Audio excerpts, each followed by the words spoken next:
Not again! Not again! Not again! Not again! Well then, Mr. Natsume.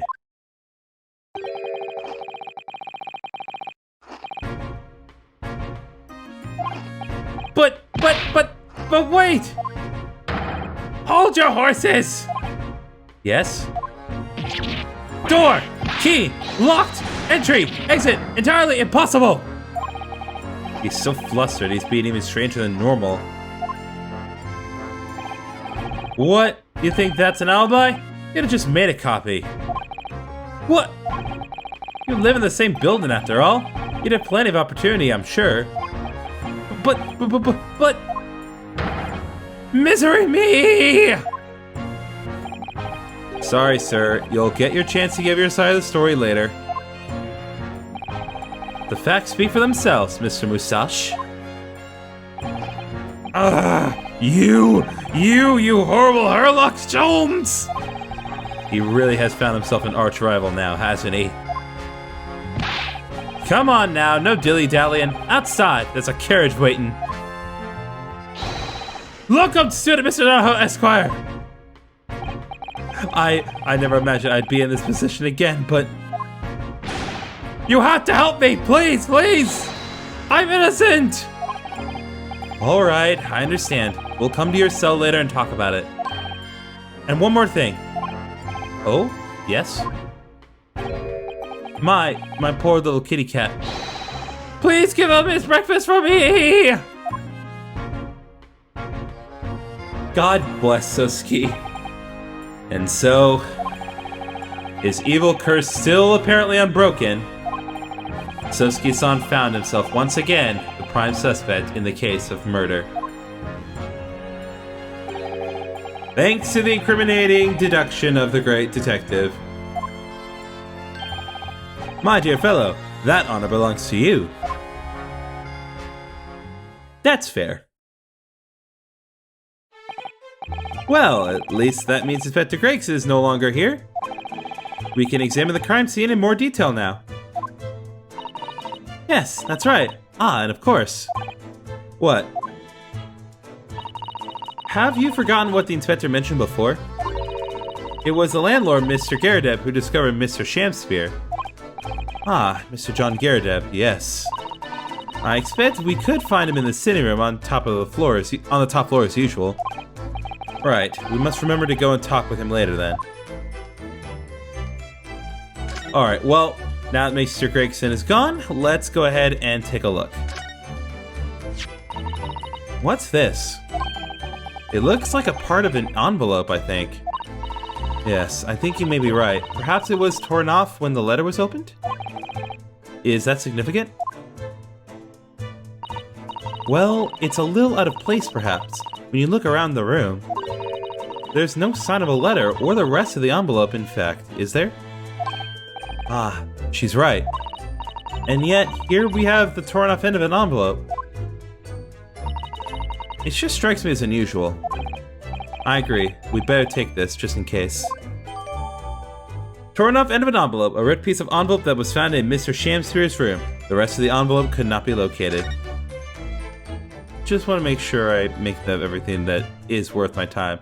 I guess we should look at the body. Oh, the poor man. So young to die. Do you suppose it was a very painful death, being poisoned as he was? I don't know. All we can do now is hope that he'll be reborn to a better life. Yes, I suppose you're right. I wonder. Do you think that putting our hands together in a Japanese prayer will help a British soul? Sorry? I made sure I had a reference at the ready for just such an occasion as this, actually. This book is entitled The Beginner's Guide to Praying for the Departed, the British Way. I'll just reread it now, one moment. There's quite a spine in that book, isn't there? Jesus Christ. I'm sure he has plenty to do with this too. This is some sort of makeshift stage, I think, isn't it? Where does the audience sit, though, for the nightly Shakespeare performances? Actors aspiring to the great stage must practice their art, Mr. Naruhodo, with or without an audience. In fact, on a related note, perhaps you should set up a mock bench for the defense in your office. What? Then you can practice your art every single day! I'll think about it, if you promise to don a beard and play the role of the judge. Well, if that would help you achieve your goal. This I have to see. Alright, we gotta see that. Lamp. This is a gas wall light, isn't it? It must be connected to a gas pipe in the wall. Gas lights, a gas stove. London really is a city of gas. But now that I think about it, Mr. and Mrs. Geradev had an open fire on the top floor, didn't they? Oh yes, you're right. I don't recall seeing a gas stove up there. Well, I much prefer a real-life fire anyway. It's so much cozier. Okay, what about this thing? And here we have another disproportionately large machine. This looks like a meter of some kind. Ah, this is a gas meter, I think. It seems that in this district, residents pay for gas as they use it with coins. Ah, I see. Yes, now that you've pointed it out. I can see that there's a slot in here that looks like it would take a coin. So you mean if you put a coin in here? That's right. That would buy you about 2 hours of gas for lights and heating. So if you were a poor person with no money, you'd have to sleep in the freezing cold. Yes, or if you were a scatterbrain with no change because you forgot to exchange your money at the bank. Thank goodness there's no meter in our office. Window. As we've seen from the outside, the window is completely bricked up. A vestige of the former window tax that Britons had to pay. What strange things they used to tax in Great Britain. I mean, making people pay for the number of windows they had in a property is extraordinary. It's heartbreaking to think of the poor having to block up their windows just to avoid an unaffordable tax. Oh! What is it, Miss Susato? If you look closely, a number of the bricks are loose. Ah! Oh yes, it looks as though an amateur has broken out a few of them just here. Was it Mr. Shamspeare who did it, I wonder? Being the lodger renting this room. Ah, look at this, Mr. Naruhodo. On the outside, there's a little ledge. And there's something on it. What? Outside?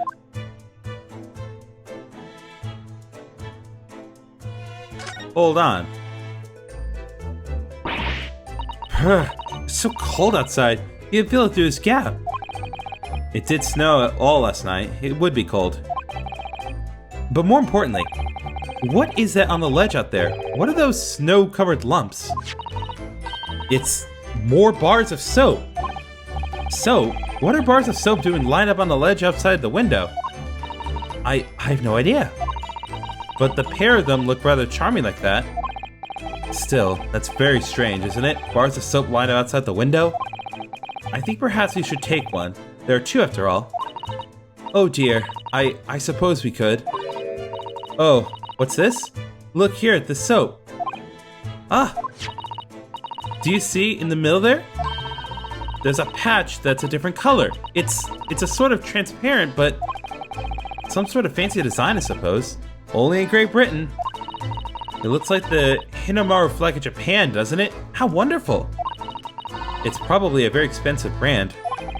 Expensive? Then what's it doing in this ramshackle old room? The bar of soap has been entered into the court record.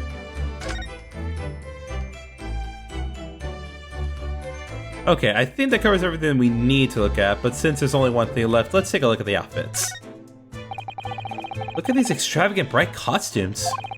Somehow, they look out of place in this room, with its grim, shady goings-on. This one looks like a king's attire. A king? I've always dreamt of being a king. Oh, I think he'd be more suited to a feudal lord, a daimyo or such like. with a Chon Mage top knot. Every Japanese man wishes he had Chon Mage. What the heck is this? I'm so confused by these words. Oh, you look wonderful with one, and you already have the sword. Can you imagine what would happen if I walked around the streets of London with a Chun Mage within a sword? Okay, I think that covers... Hold on. There's not much on these shelves, is there? It's just this wine glass and bottle. And both of them are cracked. Yes, not much use, are they? What's the matter? Oh, I was just reminded of the Reaper, that's all. Prosecutor Lord Van Zeeks? Yes, he's so reckless with his wine glasses. I was thinking it's a waste, and that he should donate some to the needy. You can suggest him the next time we meet. Okay, I think that covers everything that can be observed.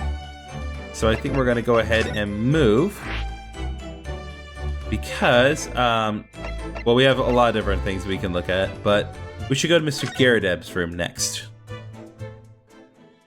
At least so I think so.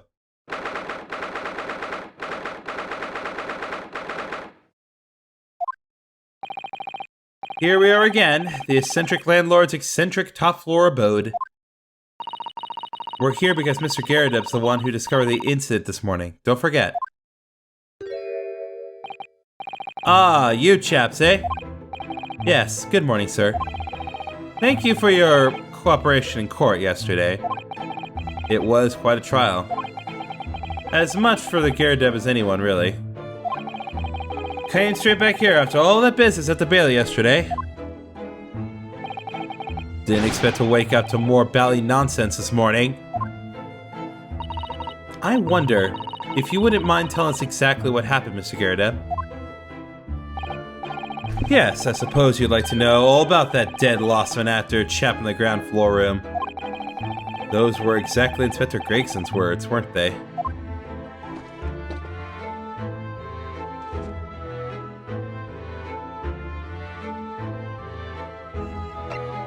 Well, let us converse. It must have been a real shock for you this morning. I hear that you discovered what had happened. Ah, well, that hopeless actor chap rises at 5 o'clock sharp every morning without fail. But at 5:30 this morning, he still hadn't lit the gas. So I went down and knocked on his door, but no bally answer. And that's when you broke into his room by kicking down the door? Well, I called on that rum-looking Japanese chap to do the grunt work, of course. Wasn't it a little premature to kick the door down? The man could have just overslept by half an hour. That's very true, Mr. Nahodo. If 30 minutes oversleeping warranted such behavior,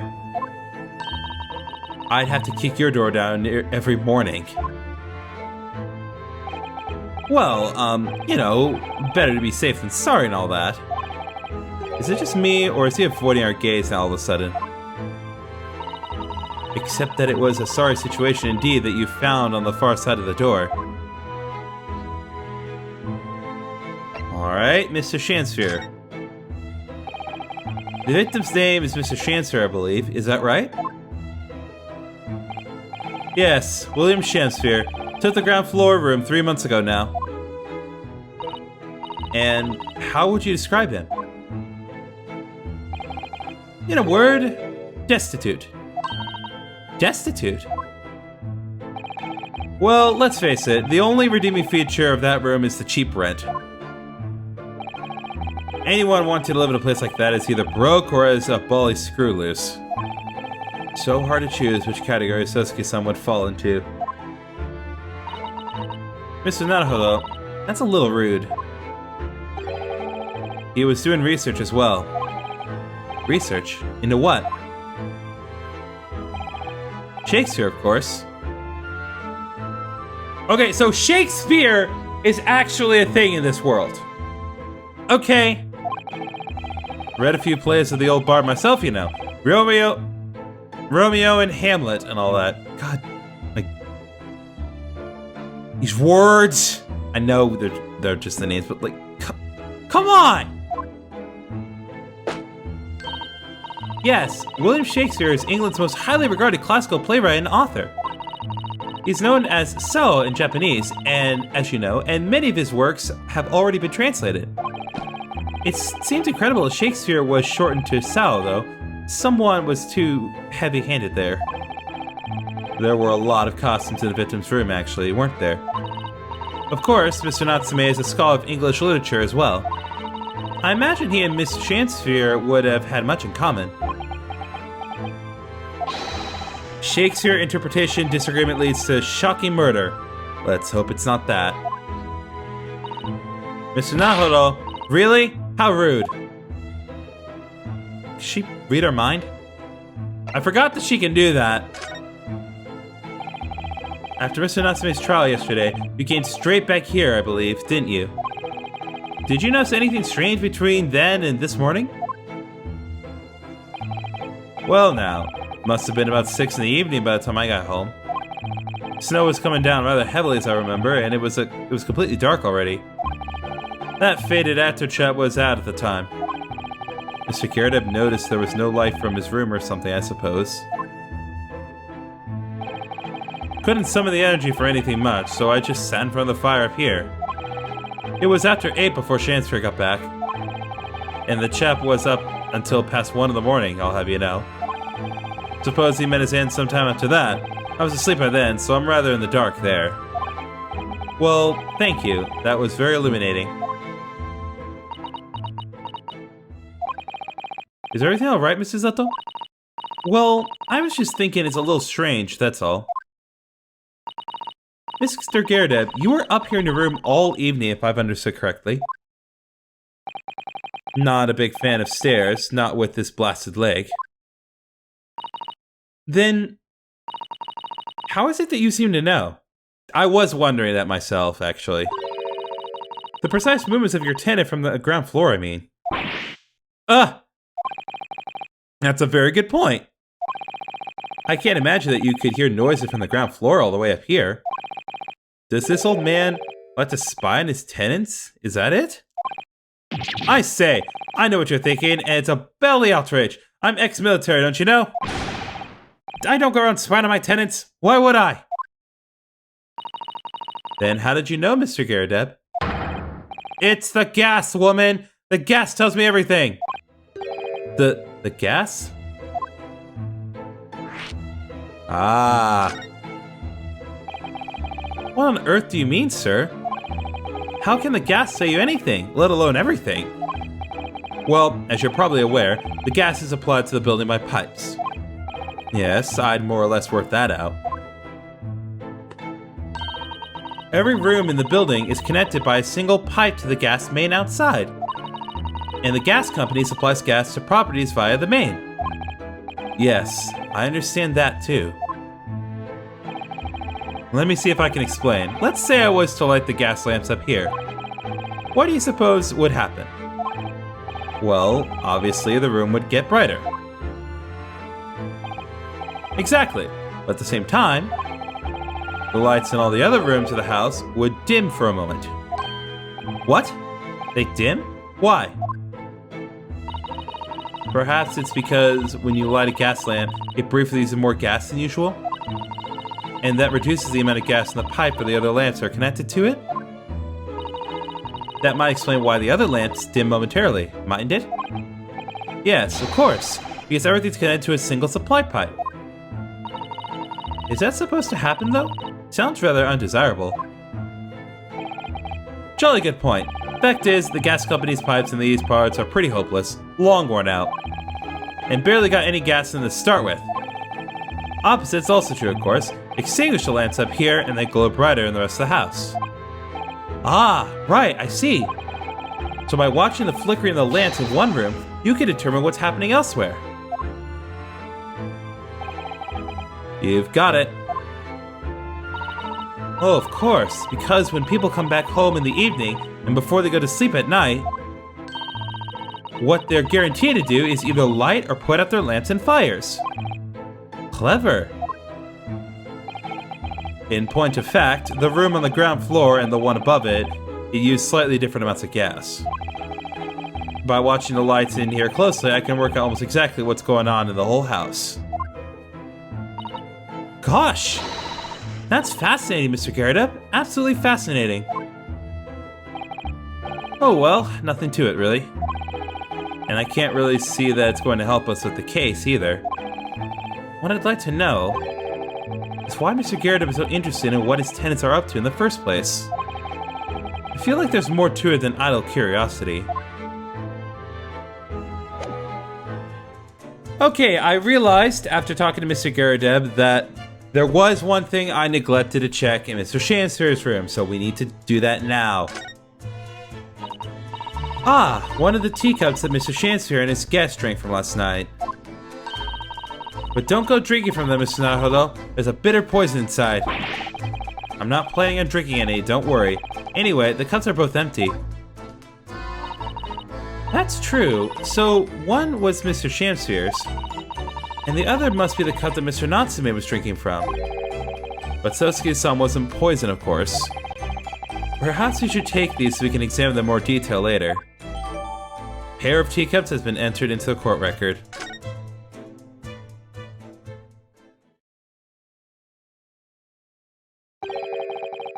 Looks like you're having a snoop around, eh? Inspector Gregson, back so soon? After I threw that little Japanese fellow in the clink, I went and reported this to the investigation division.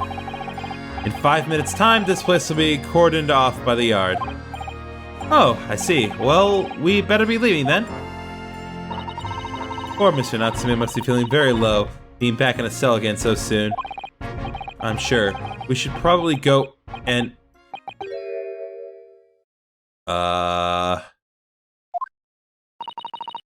What's wrong, Mr. Naruto? Yeah!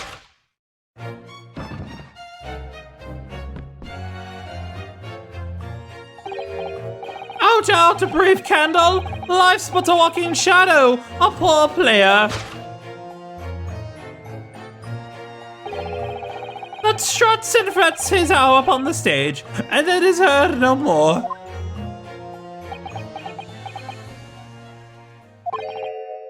Now, how soundeth the next part? It is a tale told by an idiot full of sound and fury, signifying nothing. Indeed! Oh, happy day! What? Walking Dead!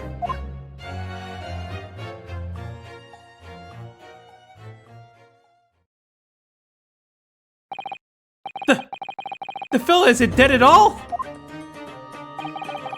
What was that nonsense he was saying, though?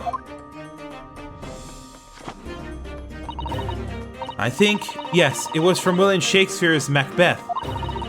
A soliloquy from Act 5, Scene 5. Shakespeare.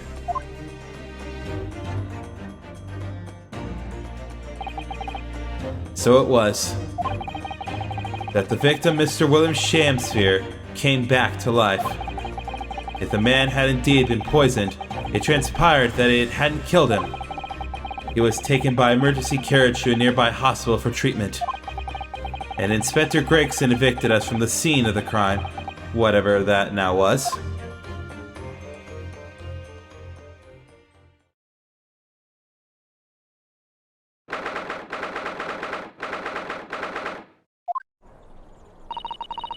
Whatever do you think will happen now? Good question. What a strange situation for Mr. Natsume, arrested for murder, but then the victim comes back to life. I think perhaps the victim was never dead in the first place. It seems very likely Mr. Shamspeare did consume poison, as we deduced. But it was an accident, attempted suicide, or attempted murder? Until the truth can be established, I imagine the police will keep Mr. Natsume in custody. I suppose so. Let's hope it doesn't come to anything more than a night in the cells. Oh, what's this? What's that man doing over there? He looks like he's trying to see into Sosuke-san's lodgings. Is something wrong, Mr. Naruhodo? Excuse me, could we have a word? Ah!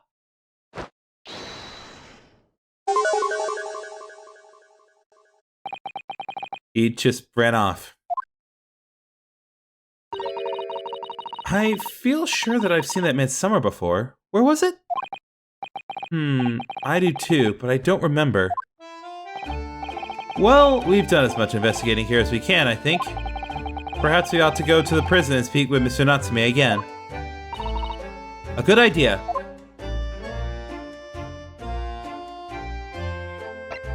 Well, I guess we're going to the prison for real this time.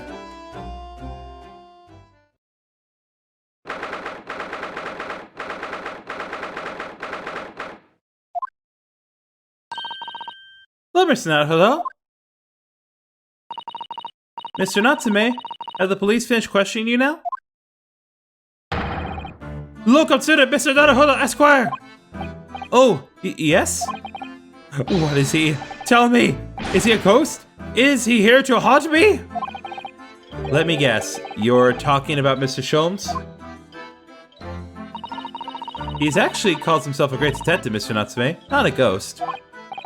But his diabolic deductions, they're not of this world! They've left me. Ah! Cursed! I'm cursed, I tell you! Well, that sort of hurts. Credit where credit is due, Mr. Naruhodo. You were heavily involved in the deduction, too. Yes, moving on. We have some wonderful news. Oh?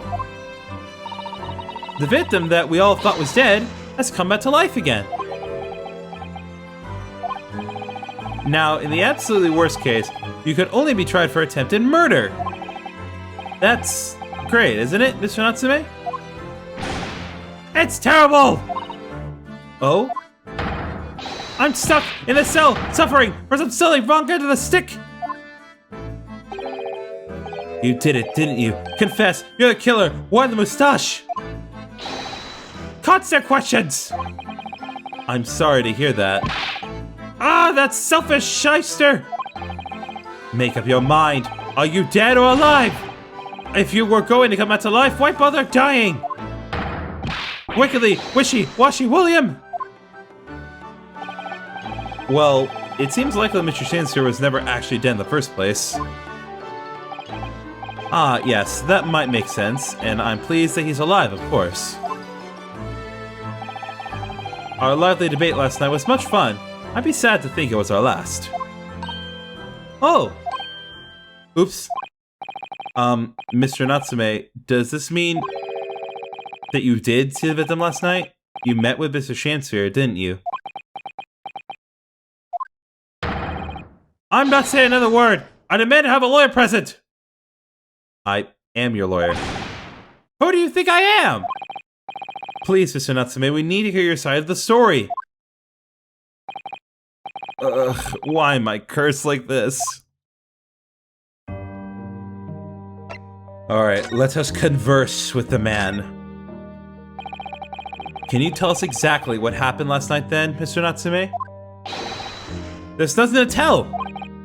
But, Mr. Naruhodo, Esquire, I'm eternally grateful to you for helping me with that accursed case yesterday. The case that saw Miss Poor Greason hospitalized after she ended up with a knife in her back. It's hard to believe that was only yesterday. After the trial was over, I trudged my weary way back to my lowly lodgings. And that evening at 9:30, it must have been, I visited Mr. Shamspeare. So, you did go to the victim's room then. As we feared. I didn't do anything wrong! I've never been in his room before! It was the first time! Then, what made you decide to go? I bumped into him when I arrived back at the house. We got chatting and developed into a discussion. But he had to go out, so I bade him farewell. That ties in with what Mr. Garrett said, that the victim went out and came back after 8. We met again later that evening at around 9 or just after, when I took him some nice tea I brewed as a gift. So it was you who brought the tea that he had clearly been drunk at the scene then? And I suppose you were discussing the works of Shakespeare, were you? Yes, that's right. That's exactly right. Romeo and Juliet! Who was the stronger? It was a delightful debate. I'm sure. Such a stimulating subject, Shakespeare! And the debate became very heated, so you slipped poison into Mr. Shamspeare's tea? No! Never! Not at all! Team Juliet won! That was me! And when I left his room, the flame boy fellow was fighting fit! I swear it! Categorically!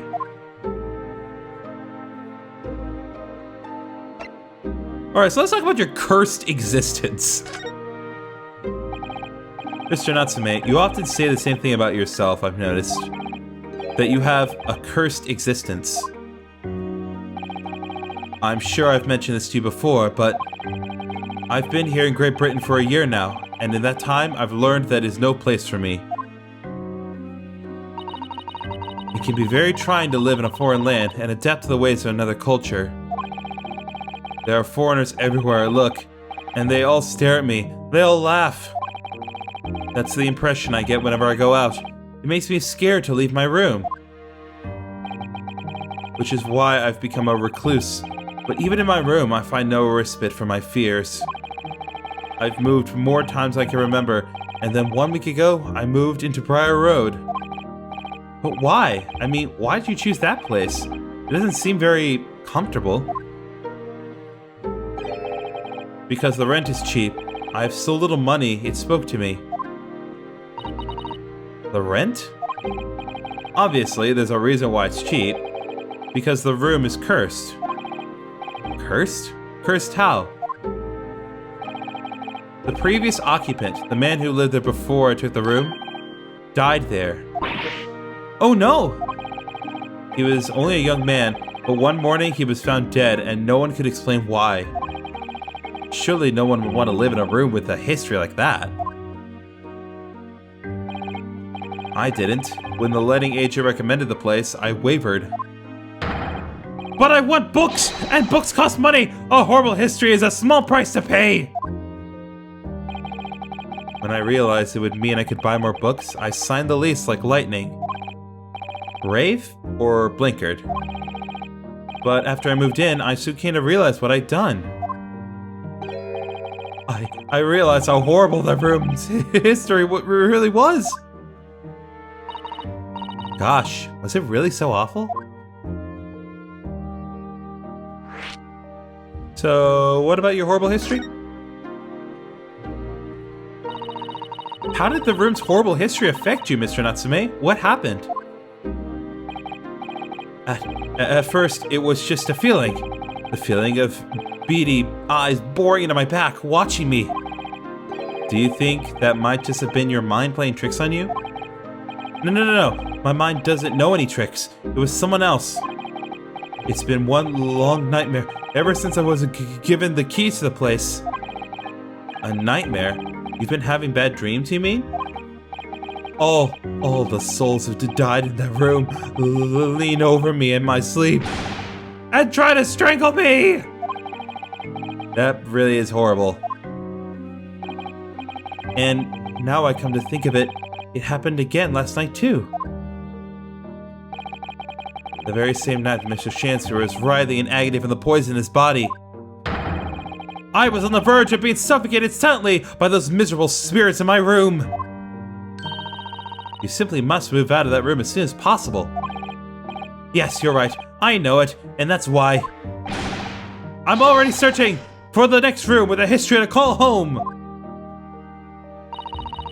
I think perhaps you should try to avoid accommodation with any kind of history at all. Otherwise, I'm scared that you yourself may become history. Phew, Suzato-san knows how to make the man listen.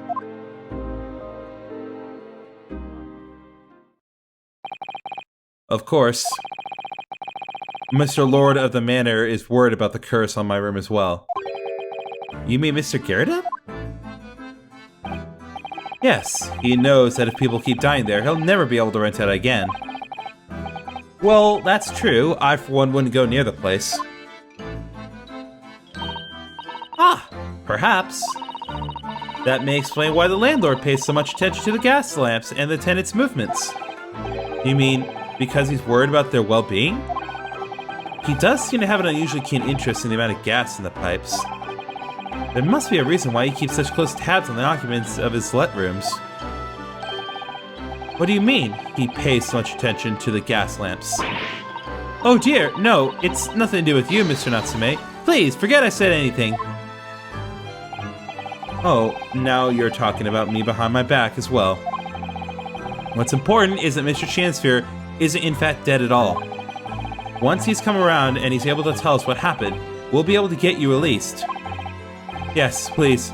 Oh, I do hope you're right. Ahem, excuse me. Inspector Gregson! I couldn't help overhearing what you just said, and on that note, I have some good news and some bad news. Oh! Which you want it first? Always, every time, the bad news comes first. When hope is all you have, hold on to it. That's my guiding principle. Alright, well, in that case, the good news it is. F*** you, Gregson. Huh? Sorry, but it's just a lot easier to explain everything that way. Why'd you ask? Then why did you ask me my preference? As you might have heard, the Mr. Shamspeare was just unconscious. He's come around now. Yes, we saw it happen in all its terrifying glory. He's still being treated by the doctors, but we've managed to get a written statement from him already. Oh, isn't that wonderful, Mr. Natsume? Oh, thank goodness. It's all over then. I can leave this somber cell. Sorry, no, that's not on the cards. What? Why have I not, Inspector? Mr. Shamspeare has implicated someone as being responsible for what happened last night. Implicated someone? Oh dear. You don't mean... I'm sorry to say I do, yes. He's pointed the finger at you, Mr. Natsume. Ah! By sweet poison did he seeketh to end my life. That wicked caitiff, Soseki Natsume. No! So I'm afraid you'll be appearing in court as planned. You'll be wanting to make the necessary preparations. No! And so, once again, Soseki-san found himself having to take the dock in the Old Bailey. Whether his room was haunted or whether he was just terribly unlucky, I knew I had no choice. The following day, I would represent him in court and do my utmost to break the curse that blighted him